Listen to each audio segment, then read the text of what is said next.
2:17 a.m. Angles -2 airbase. At grid reference 2160, a symbol of Soviet-era intimidation sits under the stars. This is the bomber Russia once paraded across the Atlantic to Venezuela, a flying threat meant to remind the world who still claim superpower status. Tonight, that symbol is about to be rewritten. What Moscow believed was untouchable has been quietly exposed, not by brute force, but by precision, patience, and mathematics. In less than 90 seconds, the bomber's massive engine intakes are set to trigger a cascading thermal failure, while a nearby stockpile of 60 Kh-101 cruise missiles becomes the true target. This is not chaos, this is choreography. A drone swarm costing less than the wristwatches worn by Russian generals slips beneath the radar, while billion-dollar S-400 systems waste their interceptors on ghosts in the upper atmosphere. This isn't about hitting a tank or a fuel truck. This is an attempted extraction of strategic soul, a move designed to hollow out the nuclear triad itself. To Moscow, the White Swan is sacred. To Ukraine, it is a liability waiting to be turned inside out.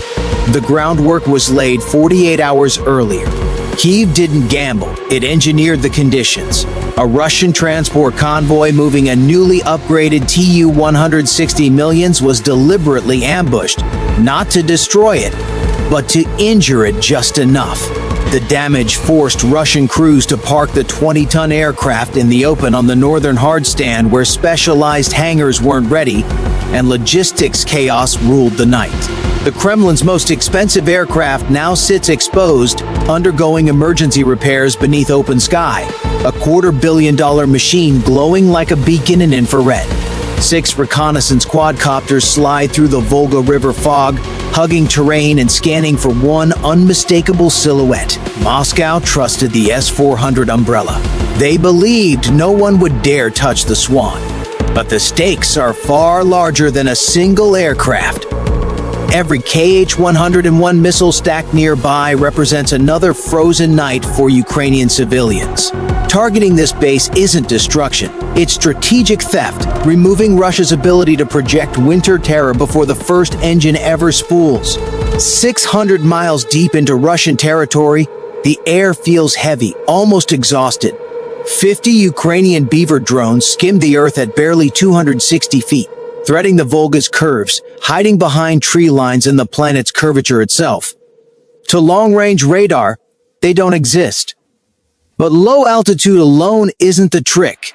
10 decoy drones suddenly climb hard, screaming electronically into Russian sensors, impersonating Storm Shadow cruise missiles. Inside an S-400 command vehicle, the radar screen explodes into red alert. The commander doesn't wait. 48 interceptors are launched, millions of dollars vaporized to destroy cheap decoys 5 miles above the battlefield. The crews celebrate, convinced they've just stopped a NATO-level strike. They don't realize they've been blinded by success. While the S-400 watches the sky, the Panzer S-1 systems below are drowning in clutter, fog, river interference, and electronic noise collapsing their fire control logic. For 45 seconds, the system designed to kill swarms becomes paralyzed by them. That window is everything. Panzer operators, trained to defend the bomber's spine from above, swing their cannons skyward, leaving the low-altitude corridors completely unguarded. Ukrainian command remains silent. 4 human shadows lie hidden less than 400 yards from the bomber's landing gear.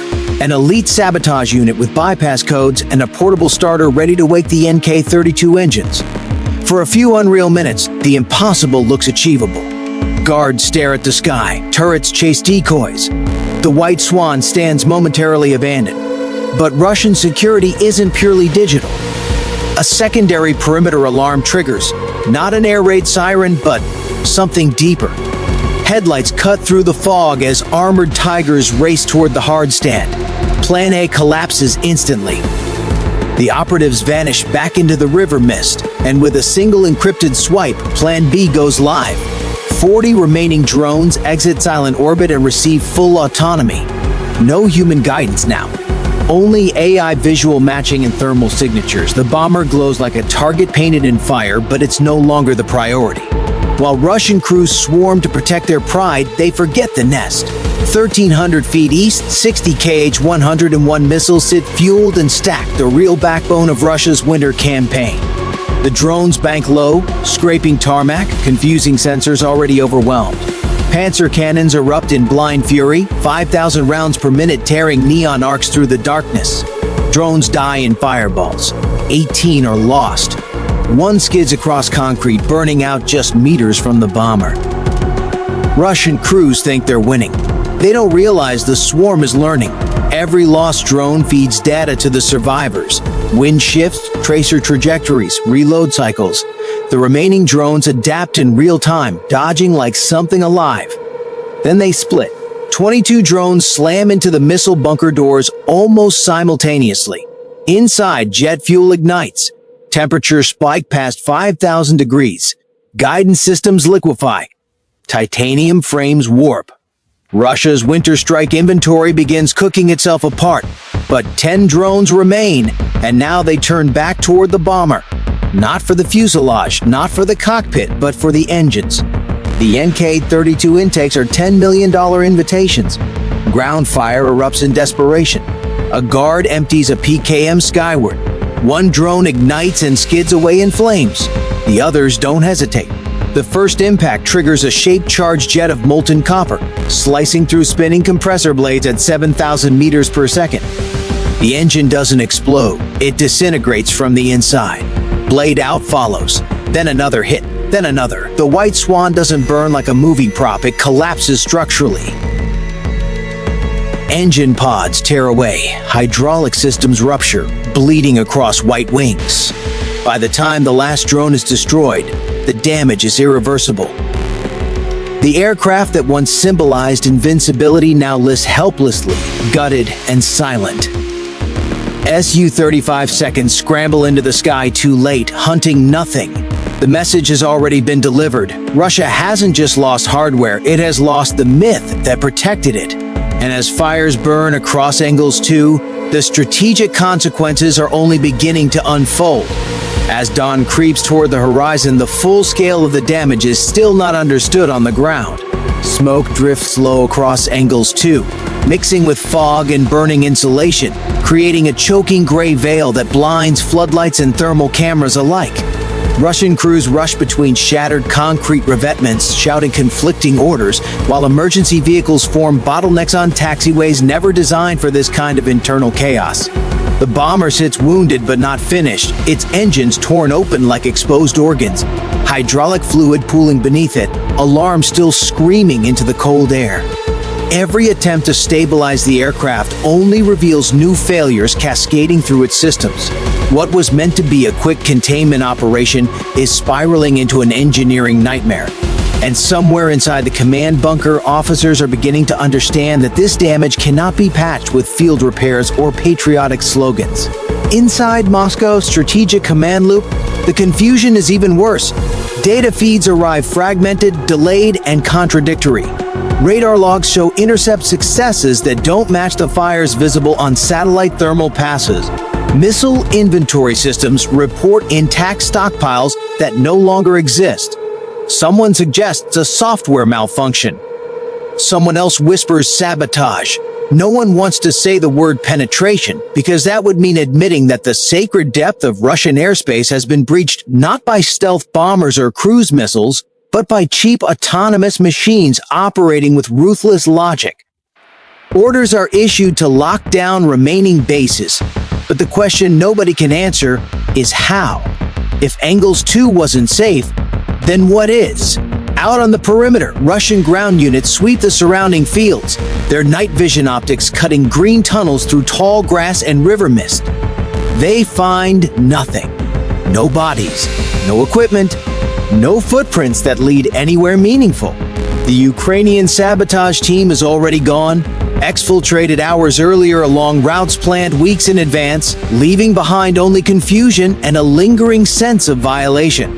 This absence becomes more unsettling than any explosion. It means the attackers didn't just strike, they left on their own terms. And that realization begins to ripple outward through every layer of Russian defense planning. As engineers finally reach the missile storage area, the scale of the loss becomes undeniable. Reinforced bunker doors are warped outward, peeled like torn metal lids. Inside, the heat has fused guidance assemblies into unrecognizable masses. What didn't explode has been cooked beyond recovery. Even missiles that appear intact are now radioactive liabilities. Their electronics fried, their fuel compromised. The base commander requests clarification on whether the remaining inventory can be salvaged. The response from Moscow is delayed, then evasive. Everyone understands the truth. Those missiles are gone. Not just physically, but strategically. They won't be striking Ukrainian infrastructure this winter. They won't be striking anything. Meanwhile, intelligence analysts across NATO are quietly watching the same satellite imagery, measuring plume heights, heat signatures, and secondary blast patterns. There is no public statement, no celebration, no press release. Just silence and recalculation. This wasn't a strike designed to look impressive on social media. It was designed to alter equations. The cost-exchange ratio alone is staggering, but that's not what unsettles planners. What unsettles them is the methodology. The way defenses were manipulated, distracted, exhausted, and then ignored. The way autonomy replaced centralized control. The way human attention was deliberately misdirected while machines made the real decisions. Back at Engels 2, crews begin towing what's left of the White Swan, but the effort stalls almost immediately. Structural integrity warnings flash red.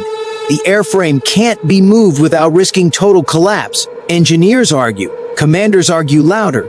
Someone suggests dismantling the engines on site. Someone else points out that replacement engines don't exist in storage, and even if they did, sanctions have already strangled the supply chain. The bomber is effectively frozen in place, too damaged to fly, too fragile to move, too valuable to abandon. A monument to indecision, sitting exactly where it fell. And far from the smoke and shouting, Ukrainian command is already looking past Engels 2. They are studying response patterns, radar behavior, scramble timelines, and decision delays. Every Russian reaction becomes data. Every mistake becomes a template. The operation was never just about one bomber or one missile stockpile. It was about proof. Proof that depth is an illusion. Proof that cost no longer guarantees safety. Proof that in modern war, visibility is vulnerability. And as the night finally gives way to morning over the Volga, the most dangerous realization begins to settle in Moscow's upper echelons. This attack was not unique. It was repeatable. By sunrise, the truth is unavoidable. Engels 2 is no longer a fortress, it is a warning. The fires are out, the smoke thins, and what remains is silence broken only by generators and distant aircraft evacuations. The White Swan never leaves the hard stand. Engineers finally sign the report no one wanted to write. Non-recoverable. The bomber that once crossed oceans to intimidate rivals will never fly again. It will be dismantled where it stands, piece by piece, its legend reduced to scrap under armed guard. In Moscow, the response is swift but hollow. Commanders are reassigned. Procedures are rewritten. New exclusion zones are declared. Strategic bombers are dispersed thousands of miles north, trading reach for fear, safety for exhaustion. Every relocation bleeds readiness. Every added layer of defense admits the same thing without saying it aloud. The old assumptions are dead. Airspace is no longer a wall. Distance is no longer protection. Cost is no longer deterrence. For Ukraine, there is no parade, no announcement. Power stays on in cities that were meant to go dark. Trains keep running. Homes remain standing that would have burned. That is the victory. Not the wreckage on a Russian runway, but the absence of destruction elsewhere. The winter strike campaign never arrives at full strength. Its teeth were pulled before it could bite. History will not remember this night for a single explosion or a single aircraft. It will remember it as the moment warfare crossed a quiet threshold, when precision replaced mass, when autonomy outplayed armor, and when $1 billion symbol was defeated by patience, planning, and machines that did not care about myths. The White Swan was never captured. It didn't need to be. Once the illusion broke, the war had already changed. Subscribe for next videos. Bye for now.